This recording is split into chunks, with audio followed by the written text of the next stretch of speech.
2 words, Revo Fitness. Here's a few more. Simple, 24/7, reformer Pilates, body scanners, massage chairs, squat racks, free weights, pin and plate loaded equipment, no lock-in contracts, no bullshit. All of that and more from just $9.69 a week. That's surprisingly affordable. Join now at Revo Fitness Blair Athol or download the Revo Fitness app. RevoFitness.com.au or find the Revo Fitness app in the App Store.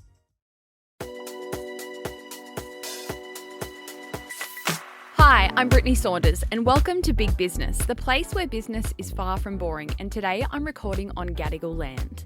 Now, I somehow managed to build an empire from the garage underneath my house, and I'm here to share it all with you, from the wins, the mistakes, the challenging times, and the funny moments in between. So whether you're in business already, perhaps you're not in the game at all, maybe you're just looking for some inspo, or you simply just want to hear the tea when it comes to running a business, this is the podcast for you. Coming up on today's episode, I'm going to be sharing with you some secrets when it comes to the fashion industry, or things that you maybe just wouldn't think about. So without further ado, let's just get straight down to business. Fashion is something that all of us are a part of. If you walk around the streets and look, every single person is wearing clothing. It is such a big part of our daily lives, and it is an amazing industry to be in. I feel very lucky to be in the fashion industry because I feel like people are always going to need clothes, so that makes my job a little easier to do. But today I thought I'm going to spill the tea on the fashion industry and tell you a thing or two that maybe you've never thought about, and just share a few things that may surprise you. So let's start out with number 1. And I'm not going to name these all by number because I always end up forgetting what number I'm up to. But number 1, just how long it takes to make one thing. Let's say, for example, I want to make a new dress for Fate. It will take over 6 months to get that dress made from start to finish. If anything, I want to say closer to 8 months or longer. And I think this is something that would surprise our community a lot because we are so involved with our community, especially in our Fate Society Facebook group, where we're kind of interacting with our community every single day, and our community in that group can post in there and like start the conversation, you know. We're always getting requests left, right and center from people saying, please make this and please make that, and can you do this, and can you do kids wear, can you do bridal range, can you do underwear, can you do bras. It's amazing to have a community that is so interactive with us and full of ideas, because obviously we can get all of our inspiration directly from the people that are going to be shopping with us. But every time we do get one of those requests, like, can you make nurse scrubs, or can you make a kids range? Like if you're wanting us to come out with a whole new range, give me 2 years. But even if you're wanting us to come out with a completely new item, give us at least 8 months. And that's like if it's going to work out well. And that is one of the extremely frustrating things about working, or owning a business where you are making something. And fun fact, in case you didn't know, all of the styles that we make at Fate are exclusively ours. We make everything from like start to finish ourselves.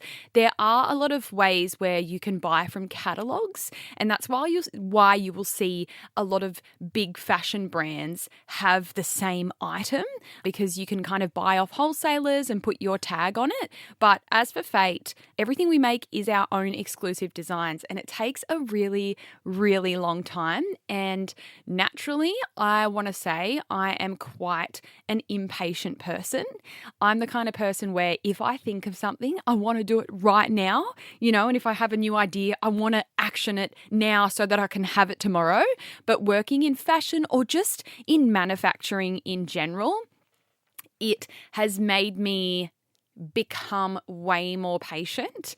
And I kind of just know now that if we want to come out with something new, it's going to take us a very, very long time. So that's a fun fact for you. When you're making something new, minimum 6 months, but I would say you need way longer. Like I would never hope that I can turn something around in 6 months. And there obviously is so much planning involved when it comes to working in fashion. What we are coming out with now at Fate, we planned more than 6 months ago. And what's funny as well is by the time we come out with something, I hate it because... Not because I absolutely hate it, but because I've been looking at it for so long. By the time we come out with it, I'm already thinking of what we're coming out with in 2 seasons from now. And so it's always funny to like build hype around something that I have been looking at for so long. And especially when it comes to prints. By the time we're launching a print, I'm like, I hate this print. No one's going to like it. But it's because I've been looking at the print for over 6 months. So I'm over it by the time it comes out. But to our consumers, it is brand new and they have never seen it before. It's just a really interesting part of fashion. Now, my next little secret, or I don't know if they're secrets, hidden things that you'd never think about, is how long it takes to make an item in a new color. Now, obviously, if we're making something completely from scratch, it's a brand new style, that's going to take longer because we're going to have to start the sampling from the very first sample. Whereas, let's say, for example, our signature tee that I'm wearing today, that is a style and shape that we already have. So you're looking at less of a time frame for it to come out in a new color because all you'll have to do is get the signature tee, pick out your fabric and the color that you want to make it in, like a new colorway, sample it once just to make sure the color is good, and then you can put it into production. But even still, if I wanted to come out with our signature tee now in a new pink color, you're looking at, I want to say 4 months. And this is another interesting and also frustrating thing for us because let's say, for example, we've made an item that is to go with the season, okay? So let's say we've come out with a really popular top and it's a summer top, like the kind of top that you would never wear in winter. And we launch it, and to our surprise, it's super popular in summer. What we then notice is our customers going, please make this in pink, please make this in, all the other colours, baby yellow, whatever colour it is. I can't then just go and make it in pink and have it come out super quick because by the time the production is done and the top is with us and we shoot it and we launch it, it's going to be winter. And so that's another tricky thing that I always find is when we launch something and our customer's like, oh my God, I would love this cute top in pink. And it's like, God damn it, I wish I knew to make it in pink because by the time I come out with it, it's going to be the middle of winter and no one's going to care about that top anymore.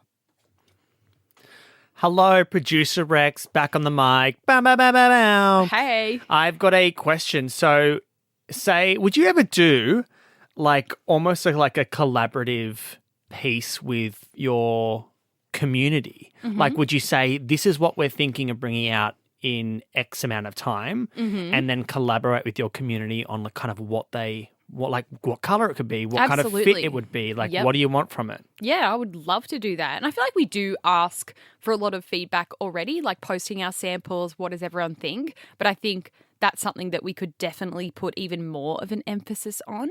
Another thing that you can do as well, and you'll see a lot of brands do it, and we've done it quite a few times over the years, is pre-orders.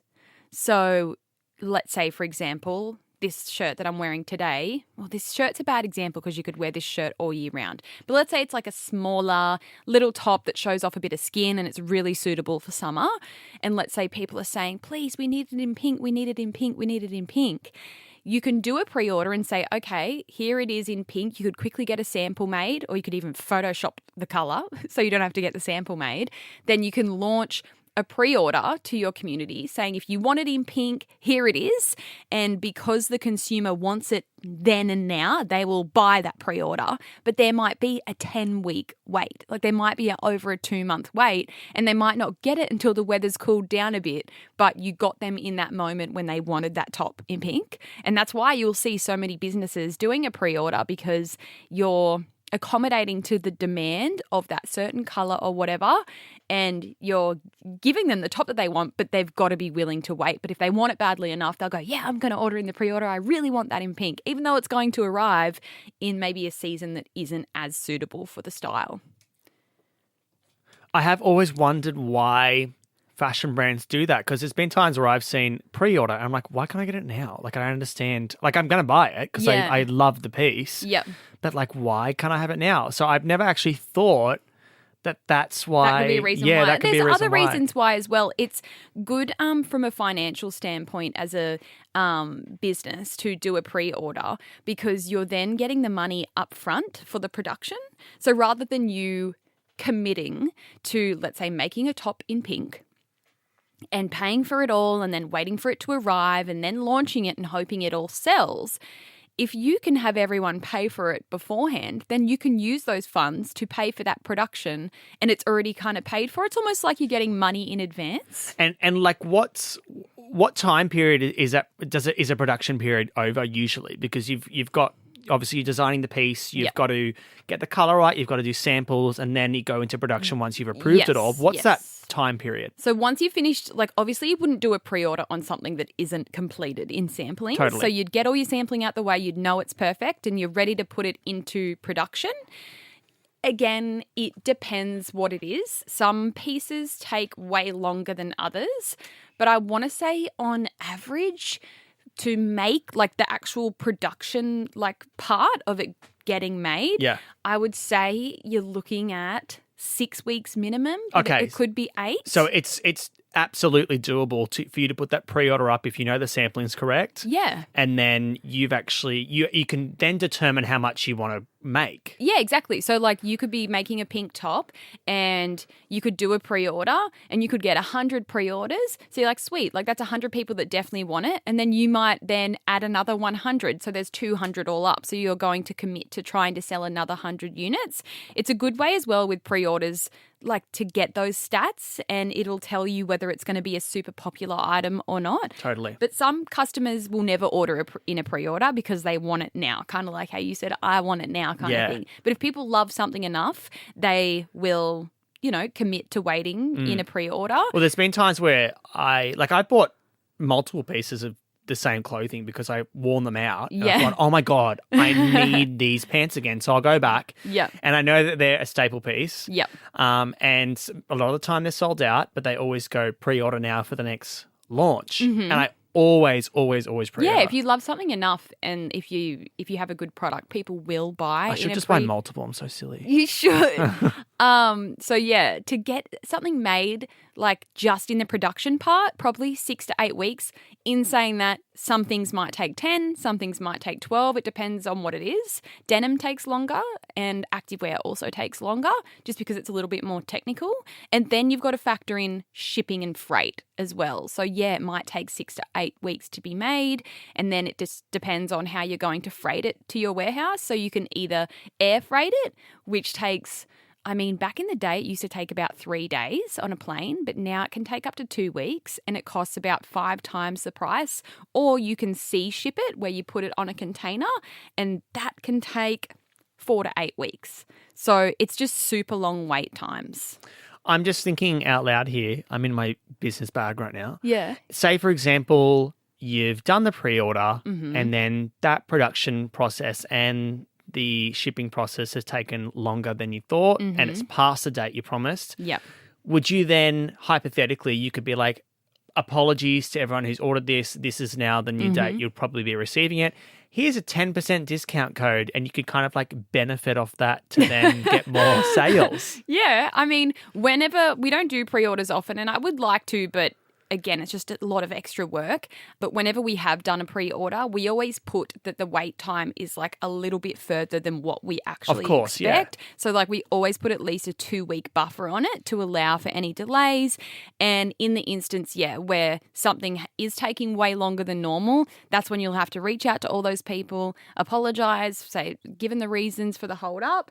And I would, you could offer them an incentive. If people come back and they are just like, I don't want this anymore, I want a refund, I feel like you need to honor that and just say no worries and like hand out those refunds.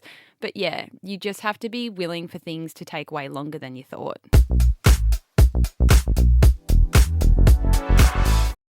2 words, Revo Fitness. Here's a few more.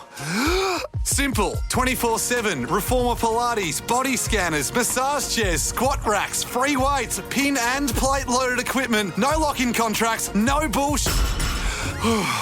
All of that and more from just $9.69 a week. That's surprisingly affordable. Join now at Revo Fitness Blair Athol or download the Revo Fitness app. RevoFitness.com.au or find the Revo Fitness app in the App Store. The next surprising fun fact about the fashion industry is that there is no standard when it comes to sizing. Sanders just dropped his mic. Sorry. There's no standard in the industry when it comes to sizing and size grading. And that's why when you shop with all different places, the sizing is going to be different. That's why you'll be a 12 at Fate and a 10 at Kmart and a 8 in one thing. There's no standard, and I wish there was, because that would make life easier, not only for all of us fashion brands, but also for consumers, because then you would know, okay, I'm a size 16 everywhere. But they've set up the system for you to think that it it'd be is standard sizing. And Yeah. it's so annoying if I go in to buy a pair of pants, and I'm usually like a size 30 to 32, depending on my weight. Yeah. And then all of a sudden I'm going, okay, well, both of these are too big and I'm fitting into a 28. Like, Yeah. it's so frustrating. I will say, though, I do like how men's sizing is like done by the inches. Wait, is women's not done the same? No. Wait, So what's I'm a your- size 12 pants. What does that mean? What's a 12 mean? It doesn't mean anything. It's just 6, 8, 10, 12, 14, 16, 18. Oh, so there's 20. no like measurement There's no or 38. there's no... There's no like, whereas men's pants. That's crazy. Men's pants make a lot more sense because, 28 is 28 inches and 30 Yeah. is 30 inches. But women's is just these made up numbers. No, that's crazy. And then I what's- never knew that. Didn't you? And then what's even crazier is like internationally, the sizing is different. So like I'm a 12 in Australia, but then in the US, I think I'm a 8 or something. How Like, do you buy online? then you have a size chart that with like an international conversion. Like the whole thing is just so complicated.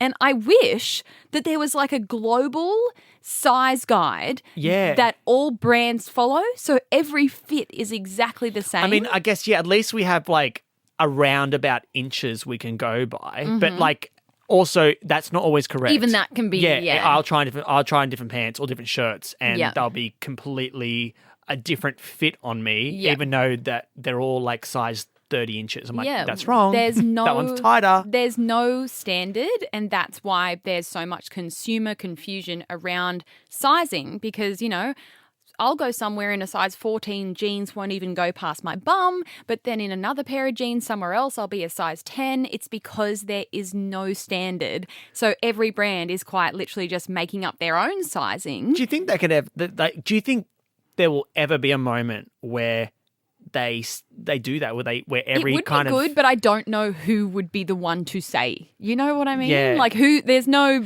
I guess it's a way also for brands to garner some kind of loyalty from consumers because they know what these sizes are and how they will fit them from this brand. Yeah. Do you know what I mean? The tough thing with it as well is like one of the most common questions that we get every day in our Facebook group, in our emails, on our hotline is what size do you think I would be?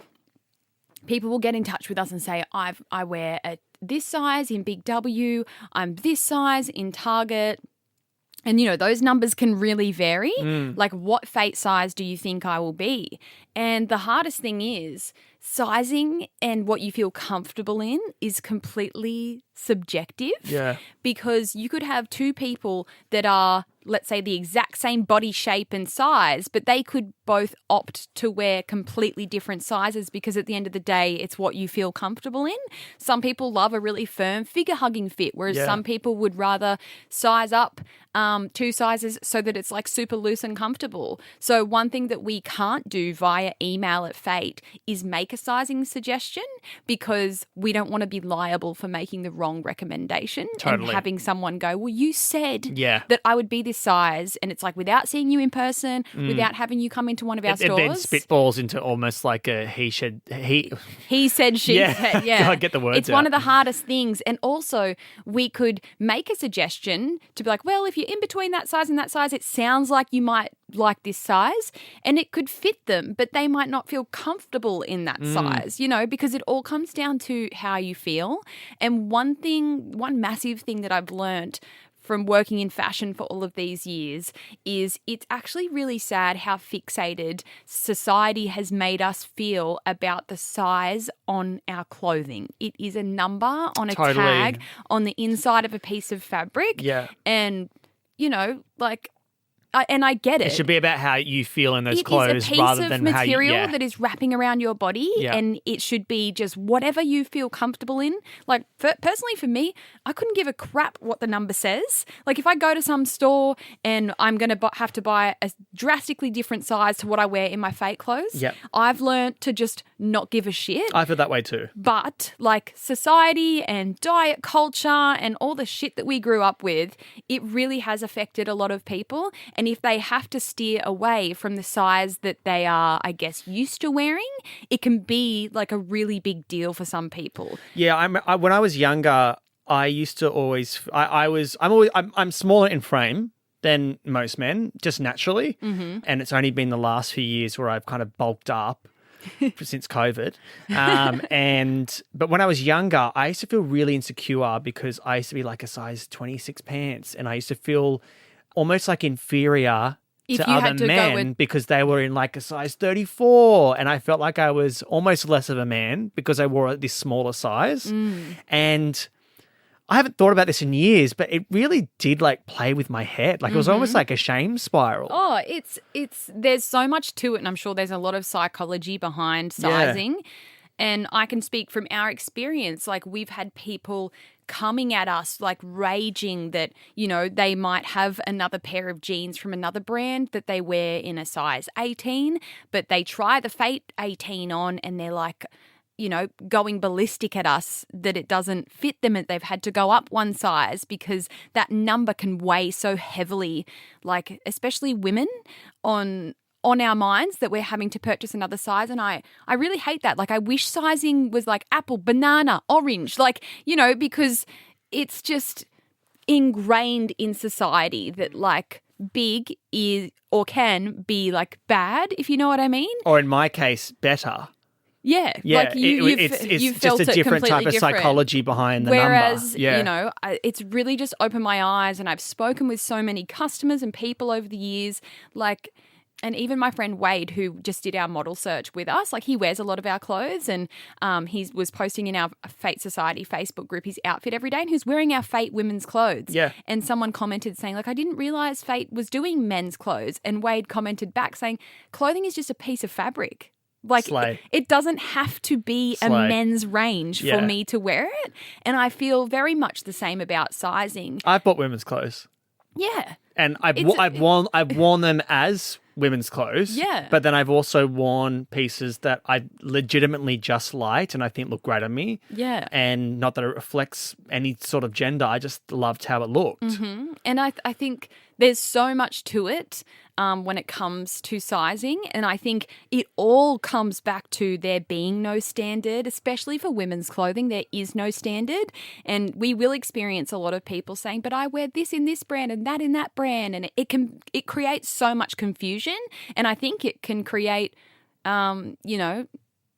issues for people because they're feeling all these different types of way about their body and size. But at the end of the day, I think it's just so important that we focus on just putting a piece of clothing on and having it fit us and we feel comfortable rather than fixating on the number. Yeah. But that becomes such a grey area, especially for people who have been excluded from fashion. Yeah.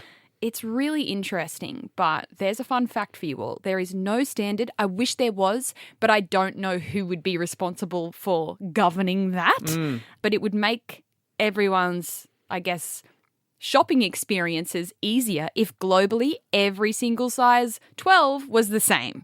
but it's not regulated. There is no standard, and that's why you will notice such a variation between each brand that you shop with, because there's no standard for anyone to follow, and everyone's out here just making shit up as they go. The next fun fact is it's impossible to have something permanently in stock. Weirdly enough, I think a lot of people don't understand this, especially if you are a business and you have something that is super popular and it sells out every time you launch it. I'm sure if you close your eyes and think about brands that you know, there are brands that are known to never have things in stock. And when it comes to Fate, we have some items that we really struggle to keep in stock. Just for example, like our downtown pants, they're our like dressy but casual like work pants that I absolutely live in. They're one of our items that no matter how many times we bring it back, it sells out every single time, even though our stock numbers get bigger and bigger and bigger. And I've had people say to me over the years, like, I understand when people get super frustrated when things are sold out, especially if you really want it. It is really disheartening. But I've had people say to me, why don't you just keep it in stock? And like, you'd be surprised how many people have that mentality. But it's physically impossible to have something in stock forever unless it's something that's not selling. But if you've got a super popular item, it's going to sell out, and you can't really keep it completely in stock at all times. But it is our job to be able to identify what pieces are super fast sellers and make predictions of when our stock is going to sell out. And again, this goes back to like what I first spoke about, how long it takes to get something made. You know, when you're launching something for the first time, you can't predict if it's going to sell out straight away or if it's going to take 5 months to sell out. Like, you don't know. But if it's going to sell out super fast, you can't get that item back tomorrow. You then have to go through that whole like 10 plus week process, and you're just constantly trying to play catch up of getting this item back in stock. But then if it's super popular, then it'll sell out again. And you're just in this constant yo-yo of trying to keep this item in stock. But it's physically impossible because everything is made and made by hand. It's impossible to keep something in stock. The only thing that you could probably keep in stock permanently is a digital product. But when it comes to a physical product, it's impossible for us to always have it in stock. But I wish consumers would know it's in our best interest to always bring back our best sellers. That's how any business works. And for example, our downtown pants are restocking, well, this week, but I think this episode's not coming out till next. But they're one of our items that we can just never keep on the shelves. We sell out and then we're like, all right, let's order thousands more again than last time. And then we restock it again, boom, gone. It's so hard to keep up, and it's impossible to keep something in stock forever. I wish, because that would make my life a whole lot easier. But every time we place an order of something, we have to order a certain amount. We've got to put that in our warehouse, and it's just impossible to have an endless supply of something. But that would be amazing if we could. The next thing is minimum order quantities and someone wanting one size that is sold out. So speaking of things being sold out again, let's say, for example, you go onto the Fate website and you're after a size 8 in our downtown pants in black, and size 8 is the only size that's sold out. You're like, bummer, like the one size that I want is gone, but every other size is there. We will then have someone email us and say, hey, when are you restocking the size 8 in the downtown pants in black? And my answer to that is, I'm not going to restock them until all or most of those sizes are gone. And the reason for that is, when you're manufacturing anything, there's going to be something called an MOQ, which is your minimum order quantity. Now, let's say we've got every single size in stock except for size 8. I'm not going to go and do a whole production run just for size 8 because I wouldn't sell them. I wouldn't sell them. I need to do a whole production run of every single size to make it worth it. And depending on your manufacturer and how they run their business and your relationship with them, generally speaking, and again, it depends, but usually your minimum for anything is 100 units. But if you're making sizes like we do at Fate, the minimum's going to be a lot higher, because if you actually spread out 100 units over sizes 6 to 26, you're actually not getting many of each size. So for us, the minimum is a lot higher than 100. And let's say, for example, our downtown pants in black, we have all sizes in stock, but size 8 sells out. I'm not going to go and order 200 units of just size 8 when I've got all my other sizes there. So that's just like another fun little fact. And I wouldn't be getting an item back unless all sizes are kind of getting low or getting close to selling out, because it's not worth the investment of putting a production run in just for one size. And again, I just think that's something that people don't think about. They see the one size sold out and they say, hey, when's that size coming back? And to that, I say that size is coming back when the rest of the sizes are gone, and I'm going to get them all back again, because it's just not worth the investment doing a production run for one size.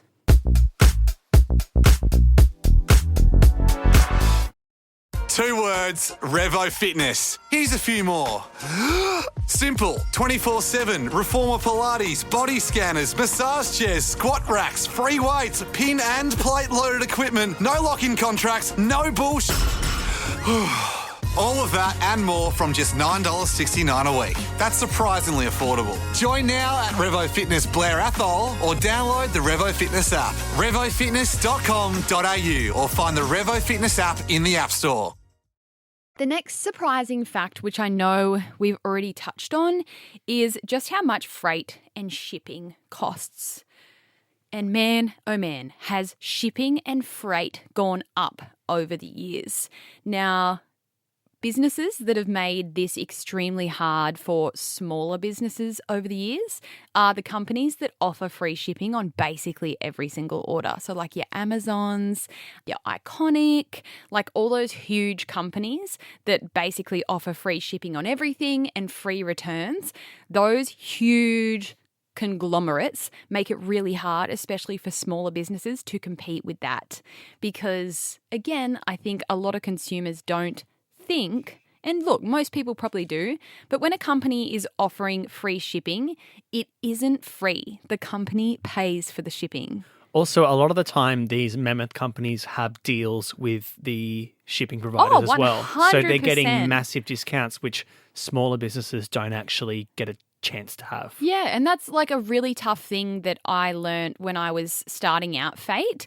When you're signing up to ship parcels with anyone, like any freight company, the more parcels that you send, the slightly cheaper your shipping will become. And that is so tough, especially when people are just starting out. When you're just starting out and maybe you're sending out 1 or 2 parcels a week, your shipping is going to cost way more than all the other businesses that are sending out more. And I get that makes sense because, you know, if you're sending out more and more parcels, you're bringing that shipping provider more business, so they're going to give you a little discount. But it is really, really tough.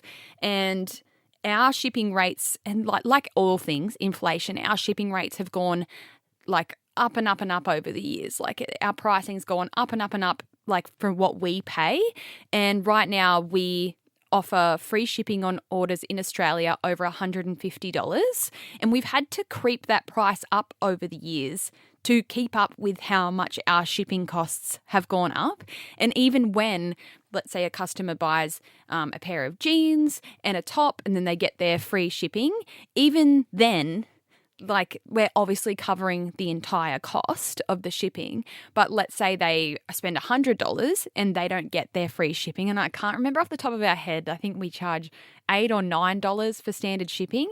We are still absorbing a percentage of that shipping cost. So when you're shopping on a website and they charge you $7 or $8 or $9 for standard shipping, the business is still probably paying another $6 on top of that. Like, it's not costing us $5 to ship your parcel and then we're pocketing the extra $3 that we've charged you. Like, we still make up the difference.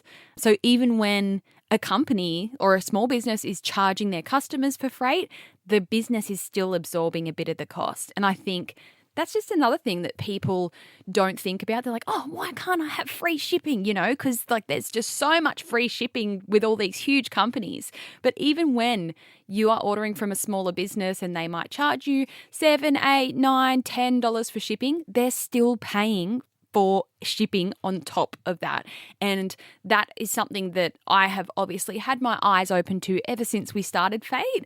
And I'm the kind of person now where, like, everyone's different, but when it comes to me ordering on a website and the company charging me shipping, I just don't bat an eyelid anymore. Like if I see them charging me $7 for standard shipping, I pay that, and I fully am on board with paying that because I know that they are still paying and absorbing the rest of the cost. Like I would never be like, but Amazon does free shipping, and because I've seen the back end and I know how expensive it is. And on this fact as well, same goes shipping when you're bringing stuff into the country. Anything, let's say you're getting packaging made overseas, your stickers, like whatever, your in-store shopping bags, the freight to get stuff like into the country and to your warehouse. And again, like when something arrives at the port, then you've got to arrange for all your stock to get to your warehouse. So we have all of our stuff arrive in Sydney, and then we have to get it on a truck to our warehouse. These are just massive costs with freight and shipping that I guess I would never think of had I never owned Fate. Now, look, I could do a million more facts, and if you're interested to hear more about the behind-the-scenes secrets of the fashion industry, I can absolutely do a part 2 of this pod, but I'm going to end with one more. And this one is, I want to say, kind of niche to us at Fate, but I'm sure a lot of other business owners out there will agree with me on this one. It's so hard to know exactly what your customers want, and it's impossible to make everyone happy. Now, like I mentioned earlier, we communicate with our community all the time through our social media and especially in our Facebook group, but it always blows my mind at how surprising customers can be. For example, our customers have no fear in telling us exactly what they want. If we come out with something, we will have people say, I love that, but like, can we have it with this, that, and the other? And I'd like to see this, but with pockets, like our community are not afraid to tell us exactly what they want. And I just feel like giving your customers exactly what they want is just always a never-ending battle that you're never going to win.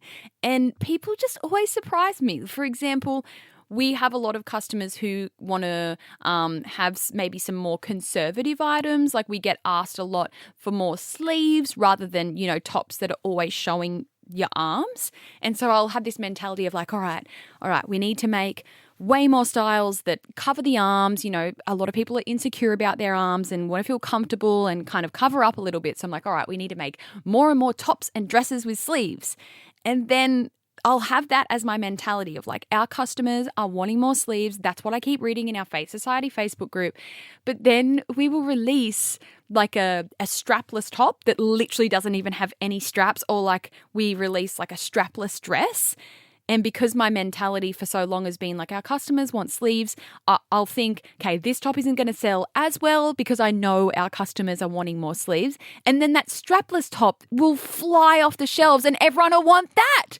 And I'm like, I can't win with you people. I thought you all wanted sleeves. So I've made this strapless top for the people that want a strapless moment, but maybe I went way less with our quantities because I thought, oh, it's not for everyone. And then boom, like that will become the best seller. And I just always say to the girls at work, I can't pick it with our customers. Like they will always surprise me. And I'm sure every business owner, maybe even if you're not in fashion, you will know what I mean. Like you think your customers are like wanting one thing and then you come out with something that you think they might not like, and then it'll absolutely blow your socks off. And a top that we recently launched like over the last few months is our Colt top. It's got a plunging neckline, a twist in the middle of the chest, and it kind of shows off your stomach. And that was just a top that I thought, oh, this isn't going to be everyone's cup of tea. It doesn't have sleeves. It shows off the cleavage and it shows off your stomach. Boom. One of our most popular items that we've ever done. And I never could have picked it. So I guess my lesson in that is always listen to your community, but also be willing to be surprised, because our community is just constantly surprising us. But anyway, those are a few secrets of the fashion industry that I thought I would share, and maybe you have learnt something new today. Now, as always, I'm going to be ending with a tip of the week, and I've actually got one written down, Xander, because every week we're like, oh my God, what's the tip of the week? Yeah, we always, well, not that we forget. It just sneaks up on us. Yeah, it does. Okay. I'm actually keen to hear it now. You've got one ready. I've got one ready. I heard someone say this in a TikTok and I was like, oh yeah, I love that for me. And I feel like everyone will love this. This can relate to business, your personal life, and everything in between. Stop treating your goals like a wish list instead of a to-do list. Ooh, I like that. Stop making this goals, like a list of goals. Maybe you did it at the start of the year. Stop treating it like a wish list and instead start treating it like a to-do list. Because if you're just sitting there wishing and waiting to hope that one day you're going to achieve these goals, nothing's going to happen. Start looking at your goals like a to-do list and actually take action to make them happen. How good is that for a tip of the week? As always, I haven't said this for a long time. I hope you've enjoyed listening. Thank you for tuning into Big Business. Feel free to rate us 5 stars if you haven't already. And I thought I would also do a shout out to the fact that I'm back on YouTube. If you love what we talk about here on the pod, feel free to jump onto my YouTube channel. I'm showing you even more behind the scenes of all things business and my life and my brain. If you love what we do on the pod, you will love what we're doing on YouTube. And I'll see you next week. Oh, chase after your dreams as if they owe you money.